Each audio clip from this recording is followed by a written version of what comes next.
कहा जैसा आदेश महाराज। अब तो बलि अपने साजो सामान के साथ में कहते हैं गोदावरी तट के ऊपर बढ़ाई करने के लिए आ गए। संकल्प कर लिया कि मेरे दरबार में आया हुआ कोई योगी यति ब्राह्मण तपस्वी याचक खाली हाथ नहीं जाएगा। और अपनी सारी संपत्ति को मानो बलि महाराज लुटाने में लगे हुए हैं। जैसे आज जोबट परिवार महावीर प्रसाद जी आप बना रहे हैं, महावीर प्रसाद जी का परिवार जैसे इस यज्ञ के द्वारा इस सुकृत को साधने में सर्वस्व लुटाने के लिए उद्यत हो रखे हैं कि मौका मिल गया है कुछ करने के लिए, अवसर आयो हाथा में जा रहे हो बाता बाता मारे इसका मौका लावा लूट लियो इनको, पूरा का पूरा लावा लूटवा में लाग में जाए। और बड़े भैया तो सो ही नहीं रहे हैं, 3 बजे उठ जाते हैं, रात में 1 बजे सोते हैं, 12 बजे तक तो पान की सेवा दे रहे हैं। बलि महाराज ने ये शुरू कर दिया है। इधर आज मैया अदिति अपने कक्ष में बैठी बैठी आंसू बहा रही है, रो रही है।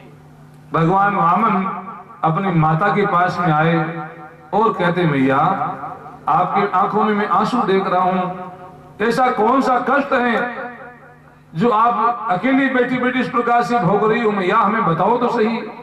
तो मैया अदिति ने कहा बेटा क्या बताऊं, मैं तो दुखियारी मां हूं, मेरा दुख तो मुझे ही झेलना पड़ेगा, मैं किसी को बता नहीं सकती। तो मैया अदिति क्यों नहीं बता रही पता आपको? मैया अदिति ने तपस्या की, भगवान प्रकट हुए और भगवान के समान पुत्र मांगा, और पुत्र कैसा हो गया 52 अंगुल का ये वामन।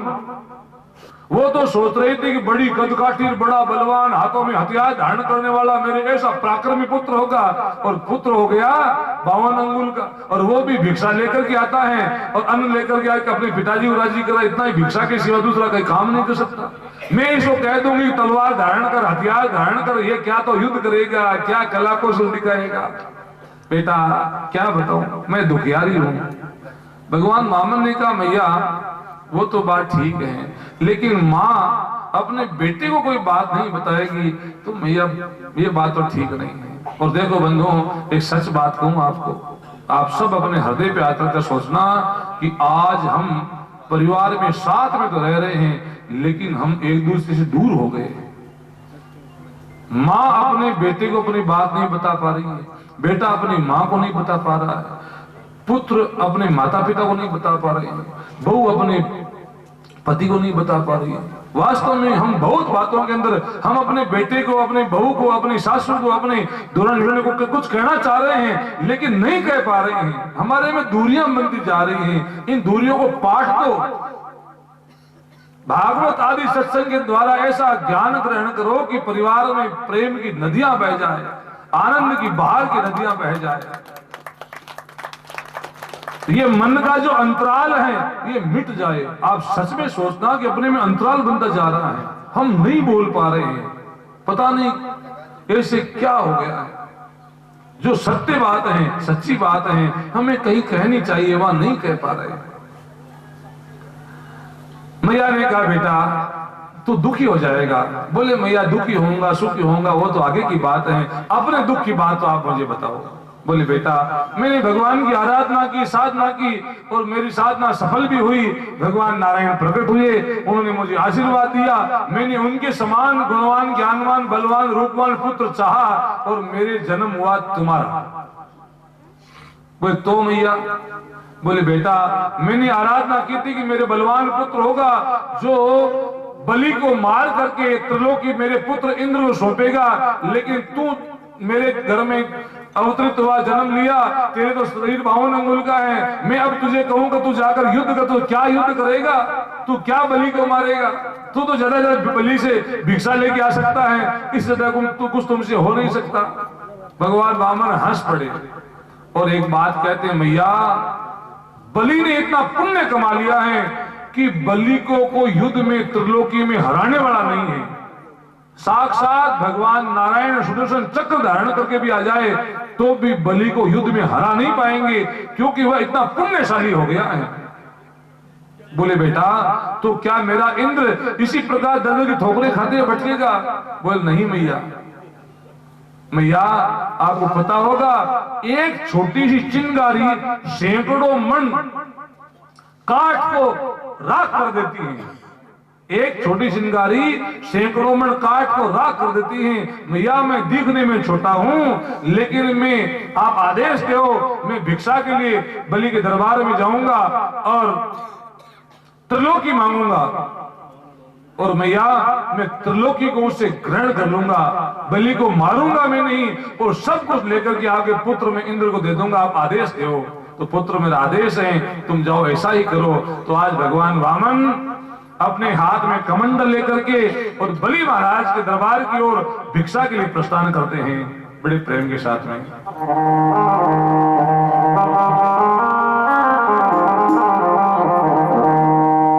तेरे द्वार खड़ा भगवान भगत भर दे रे झोली, भगत भर दे रे झोली। तेरे द्वार खड़ा भगवान भगत भर दे रे झोली, भगत भर दे रे झोली।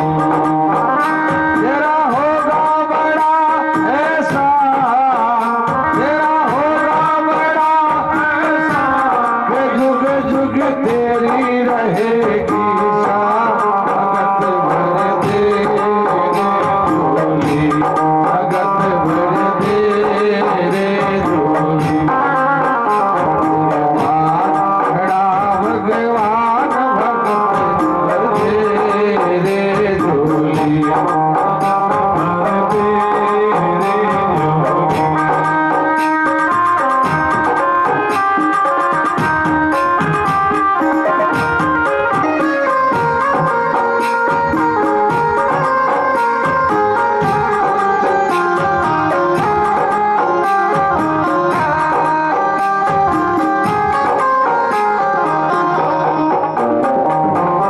बोले उठे सारी धरती देख रे, भोला गगन रे सारा।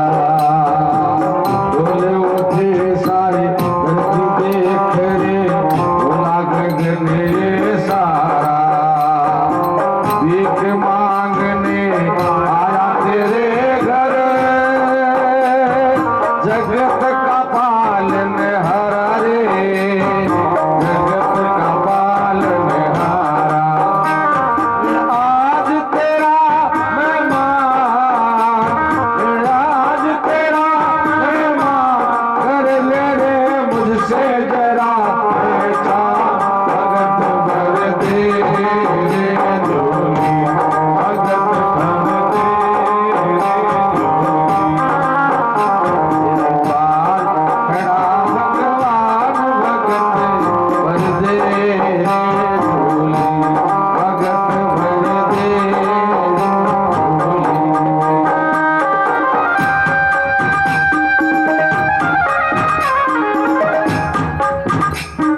बोले वामन भगवान की जय हो। भगवान वामन बलि महाराज के दरबार में प्रवेश करते हैं। बहुत दूर से ही भगवान वामन की दीप्यमान सूर्य के समान चमकते हुए चेहरे पर नजर पड़ी है बलि महाराज की। बलि महाराज ने शौचालय लगता है, आज साक्षात मानो सूर्य ही कोई ब्रह्मचारी के वेश में मेरे दरबार को पवित्र करने के लिए, मुझे कृतार्थ करने के लिए आ गए हैं। अब तो स्वयं सामने चल कर जाते हैं और बलि महाराज ने भगवान को अपने हाथों में उठाया है और स्वागत करके अपने सिंहासन के पर विराजमान करवा दिया और खुद चरणों में बैठ गए। भगवान वामन की माला पूरी हुई और भगवान वामन बोल पड़े, बलि। बलि ने हाथ जोड़े, हाँ महाराज, दास का ही नाम बलि है। बोले गोपाल कृष्ण भगवान की जय हो। भगवान वामन की माला पूरी का बलि। बलि ने हाथ जोड़कर, महाराज दास का नाम बलि है, आदेश कीजिए। अरे बलि, मैं तो भैया तुम्हारे काम के बारे में मैंने बहुत बातें सुनी थी और आज तो तुम्हारे को देख करके मेरी बात समझ में आ गई कि ये काम तुम्हारे योग्य ही है। वास्तव में तुम्हारे समान दाता आज तक कोई नहीं हुआ है। बलि महाराज बड़े प्रसन्न हुए। बलि ने कहा कि महाराज आप आदेश करो, आपकी क्या सेवा करूं। भगवान वामन ने कहा भैया सेवा ही करवानी थी तो ये फकड़ भेष थोड़ी धारण करते, ये कमंडल थोड़ी धारण करते, हमें कोई सेवा नहीं करवानी है। बोले महाराज आप आदेश करो तो किसी ब्राह्मण की सुंदर कन्या के साथ आपका विवाह करवा दूं। अरे बली कैसी बात कर रहा है, हम विवाह करवाने थोड़ी आए हैं। बोले महाराज तो आप आदेश करो, सामने वाला जो बड़ा राजमहल है ना ये आपको ही मैं दे दूं, ये रथ हाथी घोड़े ये हीरे मोती जवाहरात आपको को दे दूं, महाराज जी आप आदेश करो।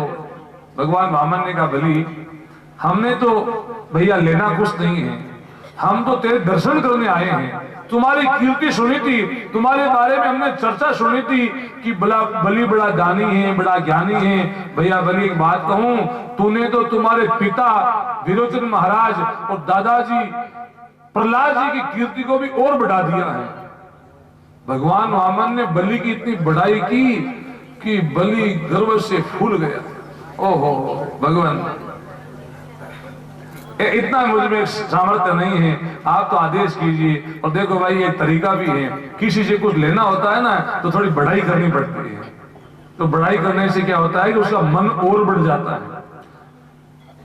एक पंडित जी कोई भाई के ससुराल गए तो भाई ने उनके लिए हलवा बनाया, केर सांगरी की सब्जी बनाई। तो पंडित जी ने कहा कि भाई जी थे तो थांगी माजी से जिससे हो। बोले किया महाराज। बोले थांगी माता जी भी मारता है, पापड़ बड़ी की सब्जी मेल की सब्जी बनाया करता और मन जिमार 51 रुपया दिया करता। बोले महाराज चाह रहा हूं जीव मतलब 101 देशू।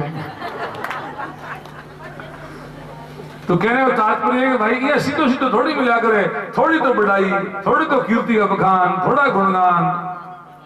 तो भगवान वामन खुद नारायण जब कीर्ति बखान करना लग जाए तो क्या कसर छोड़ेंगे। बलि ने कहा महाराज आप तो आदेश करो, मैं आपकी सेवा करना चाहता हूं, मैं कुछ देना चाहता हूं। भगवान वामन ने कहा मुझे कुछ नहीं चाहिए। अब देखो भाई एक बात भी है कि लेने वाला मना करता है तो देने वाले का भाव बढ़ जाता है,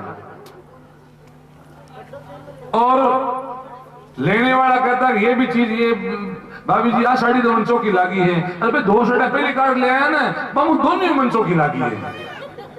अरे तेफीर ले आया ना बेबी बहुत चौकी बेबी मन देते हो गए जना बस भाभी है जी की नंद भाई साहब आया पहली आप बड़ो सामान सेट करते हुए व्यवस्था नजर नहीं पड़ जाए। तो लेबा की इच्छा नहीं हुए तो देबाड़ा की इच्छा दुगनी हो जाए, और लेबाड़ो खाऊ फाड़ो करवा लाग जाए, देबाड़ो भी कटो कटो लाग जाए। बलि महाराज की स्थिति है, लोग कहता भाई बलि दे रहे है बलि दे रहे है, लेकिन बलि सदाई नजरा नीची रखता। बलि कहता देन हार कोई और है, देत रहत दिन रेन, लोग भरम मुझ पर करे एते नीचे नेन, आंखें नीची रखते।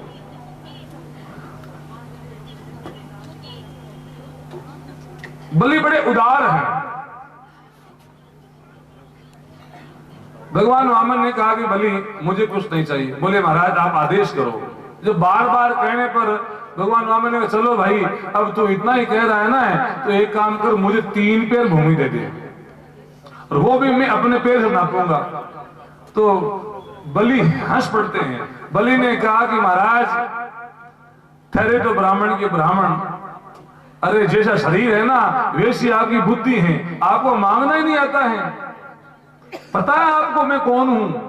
अब ध्यान देना आप बलि क्या कर रहे हैं। पता है आपको मैं कौन हूं? मैं त्रिलोकपति बलि, त्रिलोकी का एकमात्र स्वामी बलि हूं। आप जो मांगोगे वो मिलेगा महाराज, ढंग से मांगो, दिल खोल के मांगो, मैं देना चाह रहा हूं आपको, आप ऐसे कंजूसी मत करो लेने में। भगवान वामन ने कहा भैया हमें तो बस इतना ही चाहिए, 3 पैर भूमि वो भी मैं खुद नापूंगा। और पास में बैठे थे शुक्राचार्य जी, उनकी आंखें झट से खुली। अरे बलि क्या कर रहे हो? बोले महाराज जो हर रोज काम करता हूं ना वही आज कर रहा हूं। बोले क्या कर रहे हो? बोले दान दे रहा हूं। किसको? बोले ये ब्रह्मचारी आए इनको दे रहा हूं। ये तो मना कर रहे लेऊंगा नहीं, मैं कह रहा हूं देऊंगा। अब हमारे बातें करते हैं 3 पैर भूमि इन्होंने कहा कि लेऊंगा, वो अपने पैर से। ये छोटे से कदकाठी इनकी। महाराज 3 पैर में तो झोपड़ी नहीं बढ़ेगी, ये ठीक से बैठेंगे तो घुटना बाहर निकल जाएगा इनका। शुक्राचार्य ने कहा बलि तुझे पता है कौन है? मैंने अभी अभी ध्यान में देखा है कि त्रिलोकपति भगवान नारायण वामन के वेश में तुम्हारे दरबार में आएंगे, 3 पे भूमि मांगेंगे और छल करके तुमसे सब कुछ छीन लेंगे, त्रिलोकी तुमसे छीन लेंगे। ये कोई साधारण ब्रह्मचारी नहीं है, साधारण ब्राह्मण नहीं है, ये तो साक्षात नारायण हैं, तुमको छलने आए हैं। तो भगवान वो बलि बोल पड़े, बोले महाराज भगवान नारायण इस वेश में आए हैं, तब तो मुझे चूकना ही नहीं चाहिए। ध्यान देना बंधुओं, एक श्लोक आता है नीति में, सुपात्र दाना च भवे धनाढ्यो धन प्रभावेण करोति पुण्यम पुण्य प्रभावात् स्वर्गलोकवासी पुनर्धनाढ्यो पुनरेव भोगी। कोई सुपात्र को दान देता है तो उसका धन बढ़ता है और धन के प्रभाव से पुण्य करता है, पुण्य के प्रभाव स्वर्ग में जाता है, फिर यदि जन्म होए तो धनवान होता है, फिर पुण्य करता है, फिर स्वर्ग में जाता है। और कुपात्र दाना से भवे दरिद्र, कुपात्र को दान देने से दरिद्रता आती है और दरिद्रता के प्रभाव से पाप करता है, पापों के कारण नरकों में जाता है, फिर वह पापी बनता है, फिर नरक में जाता है, फिर उसका चक्र पड़ जाता है। बोले महाराज यदि साक्षात भगवान नारायण ब्राह्मण के भेष में आए हैं तो आज मुझे चूकना नहीं चाहिए। बोले अब भगवान वामन बोल पड़े, बोले बलि इतनी देर तो कह रहा था ये ले लो वो ले लो, अब 3 पे भूमि मांगी है तो गुरु चेले आपस में चर्चा कर रहे हो, विचार कर रहे हो आपस में। बोले नहीं नहीं, बोले महाराज आपको मैं दे दी ऐसा मान लो। बोले दे दी नहीं है, संकल्प करो। अब कमंडल में से हाथ में जल लेने लगे तो शुक्राचार्य जी ने सोचा कि ये तो मानेगा नहीं, तो शुक्राचार्य जी महाराज कमंडल में जय हो कमंडल में जाकर के मत्स्य का रूप बना करके पानी को रोक देते हैं, जल को रोक देते हैं। भगवान वामन ने मन में सोचा रहे शुक्राचार्य खुद देता नहीं है और दूसरे को देने नहीं दे रहा है। कहने को तात्पर्य है कि बलि महाराज देना चाह रहे हैं, शुक्राचार्य रोक रहे हैं। भगवान वामन के काख में डाब का आसन है, उसमें तिनका निकाला और तिनका उसके अंदर डाल दिया। कहते शुक्राचार्य जी आंख फूट जाती है और हाथ में जल आ गया। संकल्प किया है त्रीणी पदानी पृथ्वी ब्राह्मण रूपाय वामनाय अहम त्वाम संप्रदते, 3 पैर भूमि ब्राह्मण रूप वामन को मैं प्रदान करता हूँ। वामन भगवान की जय हो। अब शुक्राचार्य ने कहा बलि तुमने संकल्प कर लिया? बोले कर लिया। बोले बलि तुझे एक बात कहता हूँ, मैं सच कह रहा हूँ कि ये 3 पे भूमि में त्रिलोकी नाप लेगा, तुम्हारे को बंदी बना लेगा, तुम्हारा जीवन संकट में पड़ जाएगा। अब भी तेरे पास मौका है, तू इनको कह दे कि मैं कुछ नहीं दूंगा, इनको मना कर दे। बोले महाराज संकल्प करने के बाद मना कर दूं? तो शुक्राचार्य ने कहा बलि 8 जगह झूठ बोलने में पाप नहीं लगता है। शुक्राचार्य ने अपने नीति की बात कही है, स्त्रीषु नर्म विवाहे च वृत्तेते प्राण संकटे गो ब्राह्मणार्थ हिंसायाम ना नृतम सा जुगुप्सितम। स्त्रीषु माताओं बहनों से कोई बात छुपानी पड़े और वहां पर कोई झूठ बोलना पड़े तो वहां पुरुषों को पाप नहीं लगता है, क्योंकि माताओं को श्राप लगा हुआ है। 9 महीने तक कोई बालक को तो पेट में रख सकती है, लेकिन 9 क्षण तक कोई बात को मन में नहीं दे सकती। इसलिए उनसे कोई बात छुपानी पड़े तो वहां पर पाप नहीं लगता है। स्त्रीषु नर्म, हंसी मजाक में कोई बात निकल जाए, हंसी मजाक करें, कोई झूठ बात बोली गई तो पाप नहीं लगता है। वृत्तेर्थे, कहीं पर वृत्ति का, जिस वृत्ति से आपका पेट चल रहा है, जिससे आपकी आजीविका चल रही है और आजीविका की रक्षा हो जाए। झूठ बोलकर कमाने में पाप है, झूठ बोल करके नौकरी बचाने में या अपनी आजीविका बचाने में कोई पाप नहीं है। किंचन मात्र यदि वह झूठ बोलना पड़े तो असत्य भाषण से आजीविका बच सकती है, तो वृत्ति का हनन नहीं हो तो वह पाप नहीं लगता। वृत्ति प्राण संकटे, कहीं पर प्राणों का संकट आ जाएगा, भाई देव दुर्लभ मनुष्य जीवन तो नष्ट होने वाला है और थोड़ा असत्य भाषण से अपना जीवन बच सकता है तो वह पाप लगता है। गो ब्राह्मणार्थे, कहीं पर गो माता के लिए, कहीं ब्राह्मण के लिए, और गो ब्राह्मण हिंसायाम, कहीं किसी की हत्या हिंसा हो रही है और आपके झूठ बोलने से कोई जीवन बच सकता है तो वहां पर पाप नहीं लगता है। इस प्रकार से 8 जगह झूठ बोलने से पाप नहीं लगता है।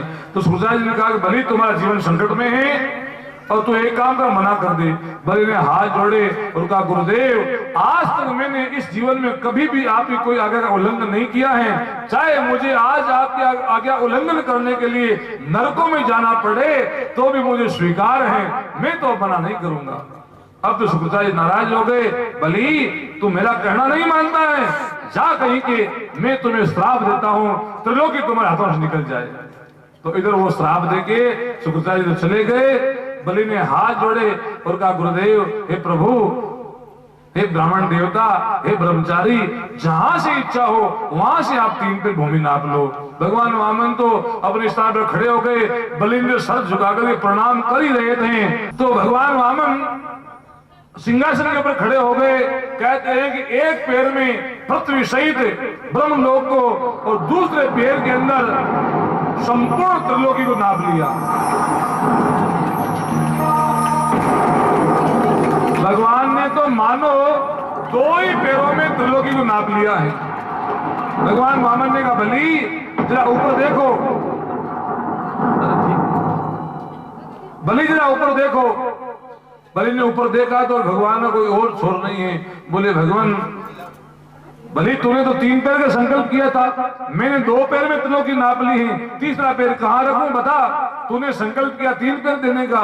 बोले, भगवान, एक बात बताओ कि धन बड़ा होता है, धन का मालिक बड़ा होता है। बोले, महाराज, धन से तो बड़ा धन का मालिक होता है। बोले, इतने दिन त्रिलोकी मेरे हाथ में थी तो त्रिलोकी बड़ी है कि मैं बड़ा हूं। बोले, बलि, बड़ा तो तू ही है, तो त्रिलोकी तेरे अधीन थी।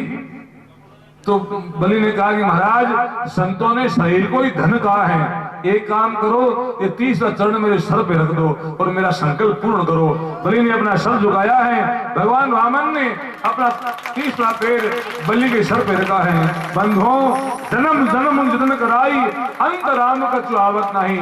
जन्म जन्मांतर तक तपस्या करने पर भी भगवान के दर्शन नहीं होते हैं। आज देव दुर्लभ चरण बलि के सर पे स्थापित हुआ है। बलि धन्य हो गया है। भगवान वामन ने बलि को वरुण पास में बांध दिया है और भिक्षा लेने के लिए भगवान वामन निकल पड़ते हैं। हरि वामन का वेश बनाए, बड़े प्रेम के साथ में सभी के पास में भगवान आएंगे। जो भगवान की भिक्षा के लिए पात्र फेरना चाहे तो पीछे माताओं की तरफ भी कोई एक भाई है, वो कोई यहाँ आ जाइए मेरे पास में, है क्या? ये ले जाओ भाई, भगवान के लिए भिक्षा पीछे ले सकते हैं। हरि वामन का रूप बना रे, राजा के द्वार आए। हरि वामन का रूप बना रे, राजा के द्वार आए। हरि वामन का रूप बना रे, राजा के द्वार आए। हरि वामन का रूप बना रे, राजा के द्वार आए।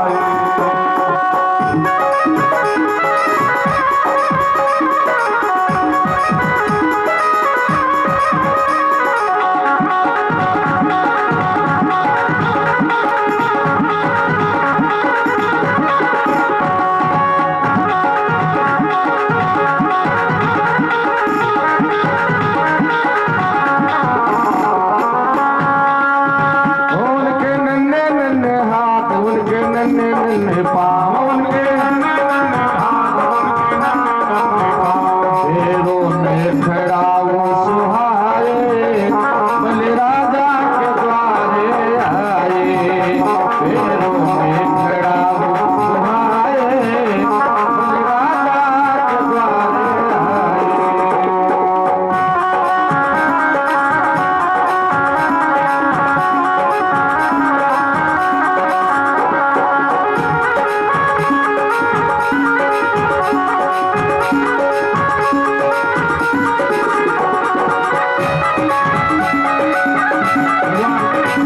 भगवान सबके पास में आ रहे पीछे से, तो हमारे में जो जो भगवान को सेवा देना चाहे वो अपनी सेवा इस दे सकते हैं। आप एक बार साथ में जाए,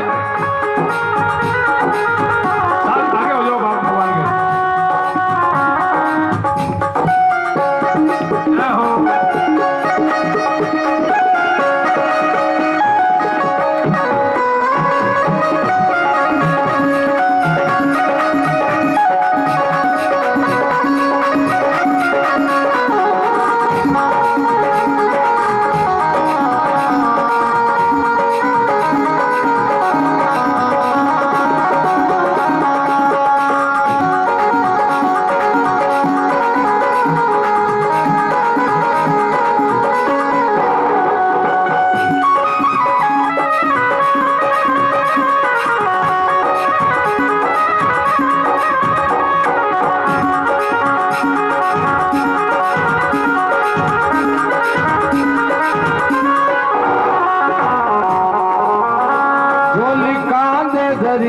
गल माला पड़ी झोली कांधे धरी ओ झोली कांधे धरी गल माला पड़ी झोली धरी गल माला पड़ी मृग छाला बगल में बमारे बड़े राजा के द्वारे आए बगल में अरे वामन का रूप आए राजा के द्वारे आए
माथे तिलक सोवे सिर पे चोटी दिखे माथे तिलक सोवे सिर पे चोटी दिखे ओ माथे तिलक सोवे सिर पे चोटी दिखे माथे तिलक सोवे हाथों में कमंडल झुलाए राजा के द्वारे आए हाथों में कमंडल झुलाए राजा के द्वारे आए हरे वामन का रूप बनाए राजा के द्वारे आए बोले गोपाल कृष्ण भगवान की जय हो, वामन भगवान की जय हो। भगवान ने बलि को वरुण पास में बांध दिया है। बलि की पत्नी आई, उन्होंने कहा भगवान आपने बड़ा अच्छा काम कर दिया। जब से हमारे पति त्रिलोकपति बने थे तब से तो भक्ति भाव छूट ही गया था। भगवान आपने बड़ी करुणा की है। बलि के पुत्र आए, उन्होंने कहा भगवान अब तो अच्छा काम कर दिया, कोई कार्य नहीं है, अब तो आपका ही भजन करेंगे। गाय ने बाछी, नींद आशी आछी, और अब तो केवल आपका ही भजन करना है। अब तो भाई भगवान ने विचार किया, अरे देखो कितना भक्ति भाव है, कितना समर्पण है, मैंने सब कुछ इनसे ले लिया है, फिर भी करे अच्छा काम किया है। त्रिलोकी छीन ली है, बंदी बना लिया है, चरणों में बांध करके पड़ा हुआ है, फिर भी इनकी पत्नी पुत्र ये नहीं कह रहे भगवान आपने ये क्या किया, प्रभु आपने ये क्या किया, आपने छल कर लिया है, मांगी 3 पेर भूमि नाप ली त्रिलोकी है? लेकिन फिर भी किसी के मन में ऐसा भाव नहीं है, बोले प्रभु जो आपकी मर्जी। भगवान ने उसी क्षण इंद्र को बुलाया है और त्रिलोकी इंद्र को सौंप दी, और उपेंद्र बनकर के इंद्र पर अंकुश रखने के लिए उपेंद्र बनकर के भगवान वामन इंद्र लोक में एक रूप में विराजमान होते हैं। इधर प्रहलाद जी, भगवान ब्रह्मा जी, विरोचन आदि आते हैं और भगवान वामन से कहा कि प्रभु बलि तो जन्म जन्मांतरों से आपका भक्त है, आपने अपना चरण के सर पे स्थापित किया है और इसको आपने बंदी बना रखा है, भगवान इस पर करुणा कीजिए। भगवान ने बलि के बंधन खोले और कहा बलि तुम्हारी इस सर्वस्व समर्पण से मैं प्रसन्न हूं, तुम्हारी जो इच्छा हो सो मांग लो। बलि ने कहा महाराज कैसी मजाक कर रहे हैं, अब तो मांगने के लिए बचाई क्या है, आपने बड़ी कृपा कर दी, आपका चरण मेरे सर पे स्थापित हो गया, भगवान अब तो आपका सुमरण ही करना चाहता हूं। भगवान ने कहा नहीं बलि, मैं तुम्हें देना चाह रहा हूं, तुम्हारी जो इच्छा हो सो मांग लो। बलि ने कहा महाराज आप तो ब्राह्मण हैं, मैं क्षत्रिय हूं और मैंने आपको दान किए, त्रिलोकी संपूर्ण सब कुछ आपने दान में ले ली है और दी हुई चीज को वापस ग्रहण करना पाप लगता है, दोष लगता है, इसलिए अब मैं तो कुछ ले नहीं सकता। भगवान वामन ने कहा बलि सुतल लोक का राज्य मैं तुम्हें दे रहा हूं, तुम अपने सभी अनुचरों को लेकर सतलोक में चले जाओ। अब बलि ने कहा कि महाराज जब आपने राज्य दे दिया है तो मेरे मन में भी इच्छा है। एक कहावत है रामचरितमानस में कि जिमी प्रति लाभ लोभ अधिकाई, जैसे जैसे लाभ बढ़ता है वैसे वैसे लोभ बढ़ता है। जब हमारे पास कुछ नहीं था तो हमारे पास इच्छाएं भी उतनी नहीं थी। आज जब कुछ हो गया इच्छाएं भी ज्यादा हो गई हैं। जैसे जैसे लाभ बढ़ता है वैसे वैसे लोभ बढ़ता है। 1000 है तो लाख का लोभ होगा, लाख है तो करोड़ का लोभ होगा। तो ये लाभ है तब लोभ है, लाभ के पीछे लोभ। बलि ने कहा कि महाराज अब तो मेरे मन में इच्छा है। बोले मैं तो कब से कह रहा हूं कि तुम्हारी जो इच्छा हो सो कहो। बोले गोपाल कृष्ण भगवान की जय हो। बलि ने कहा महाराज जिस जो सतलोक आपने दिया है उसके राजमहल के 1000 दरवाजे हैं और उन दरवाजों में से मैं जब भी निकलूं तब आपके रूप का दर्शन करना चाहता हूं। भगवान वामन ने कहा बलि तूने तो आज इस प्रेम से मुझे अपना पहरेदार बना लिया है। तथास्तु कह दिया। कहते हैं कि हजारों दरवाजों पर हजारों वेश में भगवान वामन हर समय बलि को दर्शन देने के लिए तैयार रहते। पता नहीं किस दरवाजे से भी कब बलि निकल जाए। तो इधर नारद जी महाराज पहुंचते हैं लक्ष्मण जी के पास में। उनसे कहा कि अब भगवान वामन तो बलि के पहरेदार बन गए हैं, अब आपके पास नहीं आएंगे। बोले तो आप बताओ रास्ता बताओ। तो बोले जाओ उनके राखी बांधो, दक्षिणा में आप भगवान को प्राप्त करो। तो आज लक्ष्मी जी आती हैं और बलि की राखी बांधती हैं। ये न बद्धो बलि राजा दानवेंद्रो महाबल तेन त्वाम अनुबदनामी रक्षे माचल माचल। कि भगवान वामन चल और अचल की संपत्ति की रक्षा करें। और बलि ने तो पहचाने लक्ष्मी जी को। लक्ष्मी जी को भाई कौन नहीं पहचानता है। लक्ष्मी जी तो अंधे व्यक्ति भी पहचान लेते हैं। लक्ष्मी जी अपना प्रकाश है, अपना प्रभाव है। तो बोले बहन दक्षिणा में क्या दूं कहो। तो लक्ष्मी जी अब कैसे कहें कि भैया जो द्वारपाल खड़े हैं ना वो मेरे पति है, उनको बुलाओ, मैं उनको लेने आई हूँ। अब बात भी असमंजस वाली थी तो कुछ बोल नहीं पाई। अब माताओं बहनों के पास देखो बंधु हमारे समाज में ऐसे ऐसे शब्द ऐसे तरीके हैं जो बिना कहे भी हम कह देते हैं, बिना जबान चलाए भी हम वो बात अगले सामने वाले को समझा सकते हैं, बिना नाम लिए भी समझा सकते हैं। तो बोले भैया जो द्वारपाल खड़े हैं ना घूंघट खींचा धीरे से ऐसे घूंघट खींचा तो समझ में आ गया कि ये उनको लक्ष्मी जी लेने आई है भगवान को। तो वामन भगवान लेकर पहुंचते हैं और भगवान वामन चतुर्भुज रूप धारण करते हैं नारायण का और लक्ष्मी जी अपना रूप धारण करते हैं। चतुर्भुज रूप में दर्शन दिया है बलि को। बलि कृतार्थ हो गए और कहते हैं कि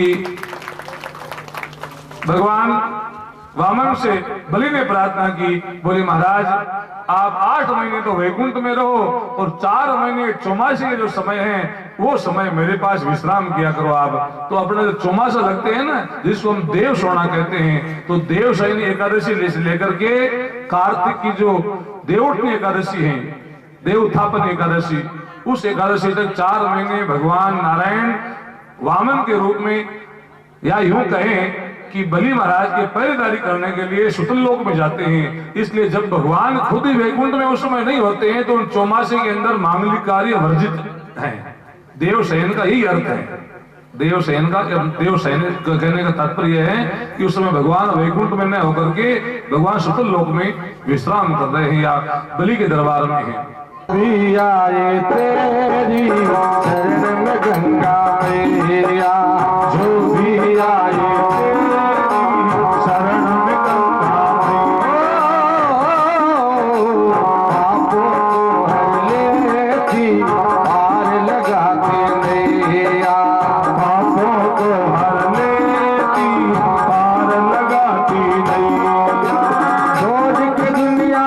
चलते हैं दिल का तेरा सहारा,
जल से मुक्ति मिलती निर्मल होती काया।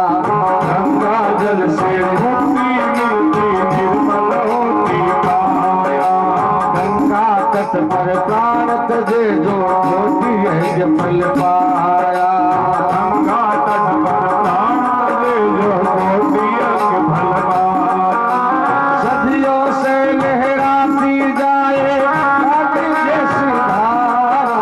सदियों से लहराती जाए आगे जैसी धारा। जन्म जन्म का साथ गंगा मैया हमारा तुम्हारा। जन्म जन्म का साथ गंगा मैया है हमारा तुम्हारा।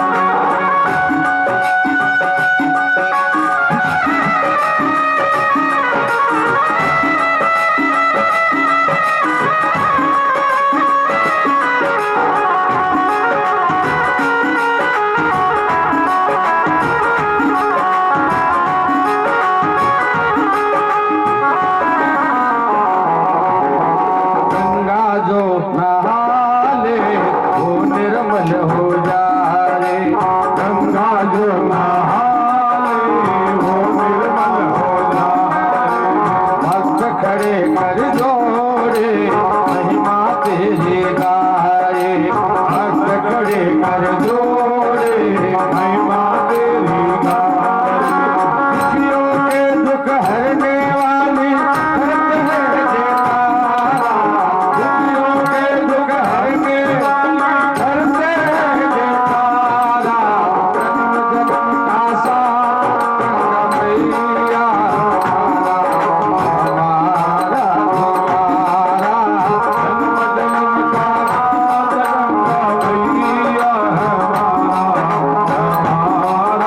हर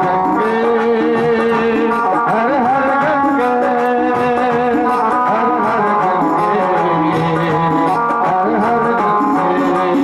गंगे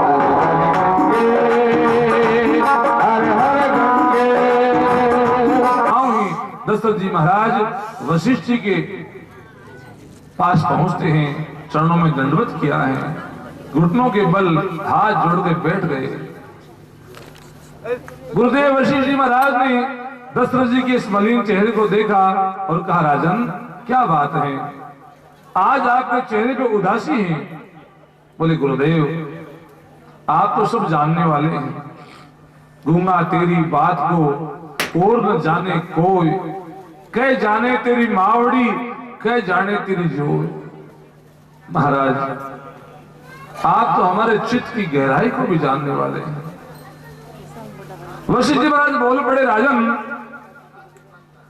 मैं जानता हूं, लेकिन मैं बहुत समय से आपके मुख से ये बात सुनना चाह रहा हूं, उसी के कारण विलंब हुआ है। और कहो राजन, किस कार्य से आए हो? दशरथ जी ने हाथ जोड़े और कहा, गुरुदेव मैं तो व्रत होने चला हूं, मेरी संतान है नहीं, मेरे बाद में मेरी प्रजा की रक्षा कौन करेगा, सेवा कौन करेगा? महाराज करुणा कीजिए। वशिष्ठ जी महाराज ने कहा कि दशरथ महाराज आपका वंश सूर्य वंश है, और सूर्य वंश के अंदर बिना हिकी की संतान नहीं होती है। आपको पुत्रेष्टि की करवाना पड़ेगा, और उस पुत्रेष्टि से आपके 4 पुत्र होंगे। बोले, महाराज आप ही तो करवाने वाले हैं, इसमें आप विलंब क्यों करते हैं, शीघ्रता कीजिए। तो कहते हैं उस समय श्रृंगी ऋषि, जिन्होंने आगे चल करके बहुत लंबे समय के बाद में परीक्षित महाराज को श्राप दिया था, वो श्रृंगी ऋषि उस समय जिन्होंने पुत्रेष्टि की करवाया है अयोध्या के अंदर वशिष्ठ जी के सानिध्य में। एक जैसे पूर्णावती होती है, साक्षात अग्निदेव स्वर्ण पात्र में हवि लेकर के प्रकट हुए।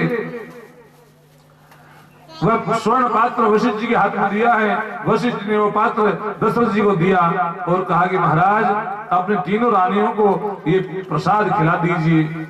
यही विधि, इसी विधि से आपकी तीनों रानियां सगर्भा हो जाएगी, गर्भ धारण कर लेंगी।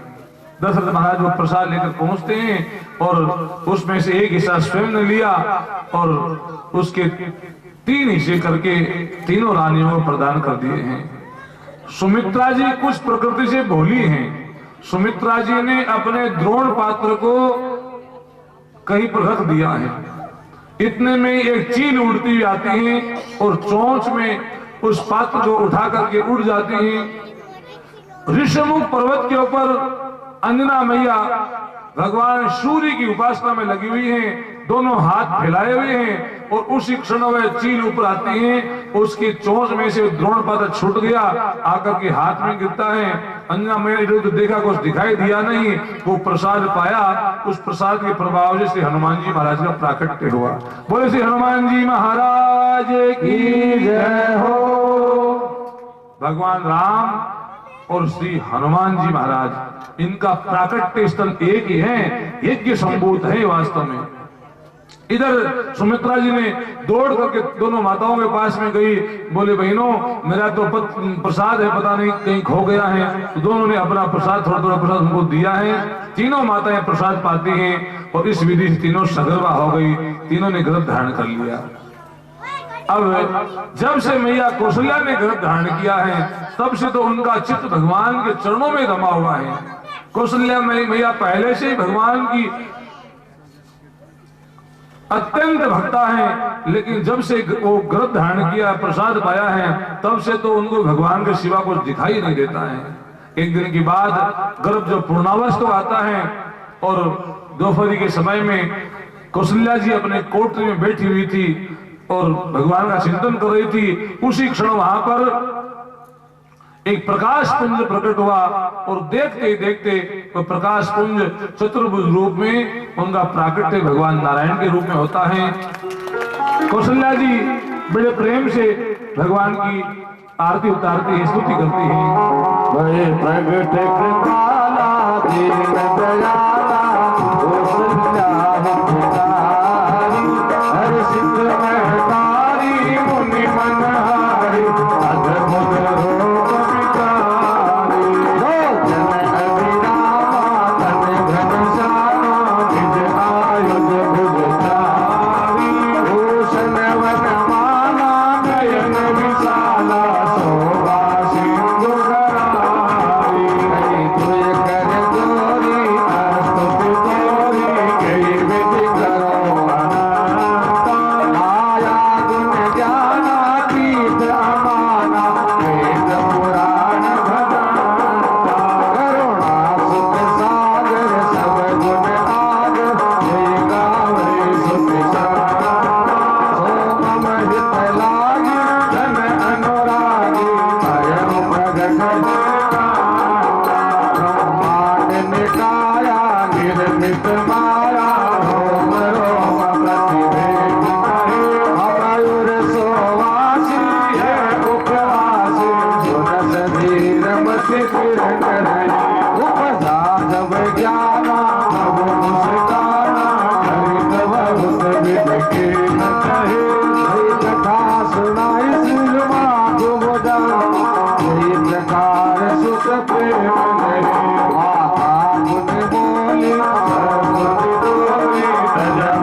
भगवान का प्राकट्य हुआ है। कौशल्या जी बड़े प्रेम से भगवान की स्तुति करती हैं। भय प्रकट कृपाला दीन दयाला कौशल्या हितकारी। भगवान ने कहा मैया मैं आपका पुत्र बनकर के आ रहा हूं। मैया हंस पड़ी। गोपाल कृष्ण भगवान की जय हो। मैया ने कहा कि प्रभु आप तो बेटे कहां बन के आए हो, आप तो माई बाप बनकर के आ रहे हो। बोले कैसे? बोले पुत्र के 2 हाथ, वो भी छोटे छोटे, आपके 2 हाथ नहीं 4 हाथ हैं, आपके हाथों में शंख चक्र गदा पद्म धारण किए हुए हैं, आप तो इतने बड़े बनकर के आए हैं, आप तो माई बाप बनकर के आए हैं। बोले भगवान तो क्या कीजिए, शिशु लीला अति प्रिय शीला, यह सुख परम अरूपा। मैं तो बहुत लंबे समय से चाह रही थी कि मेरे शिशु की तरह आप लीला करो। भगवान आप शिशु बन जाइए, मैं आपकी बाल्यकाल लीला को देखना चाहती हूं। उस समय भगवान माता की गोद के अंदर शिशु बन जाते हैं। इधर दोनों माताओं ने, कैकेयी जी ने 2 पुत्रों को जन्म दिया है। भरत शत्रुघ्न, सुमित्रा जी ने एक बालक को जन्म दिया, लखन को। अब सूचना मिलती है दशरथ महाराज को कि आपके 4 पुत्र हुए हैं। दशरथ महाराज दौड़ पड़ते हैं और इतने में तो नगर में सूचना मिल गई कि राजमहल में बड़ी खुशियां हो रही हैं। अब तो दशरथ महाराज के दरबार में कहते हैं कि गाजे बाजे नगाड़े बजने लगते हैं, उत्सव मनाए जाने लग रहे हैं। माताएं बहनें बधाइयां लेने के लिए दौड़ करके दशरथ महाराज के राजमहल में आती हैं और बड़े प्रेम से बधाइयां बंट रही हैं।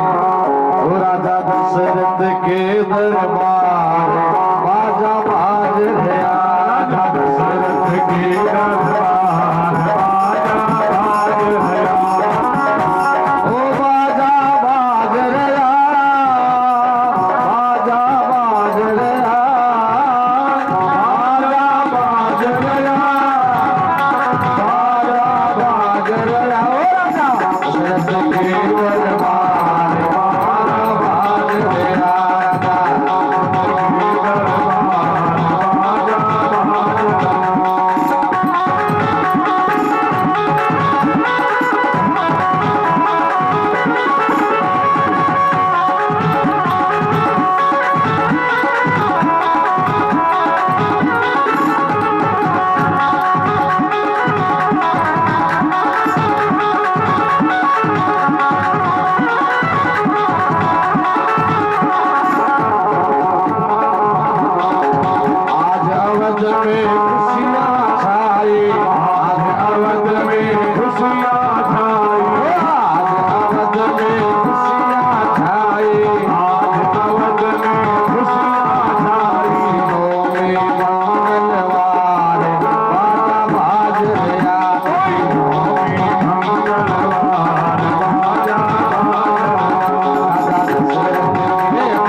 जय हो।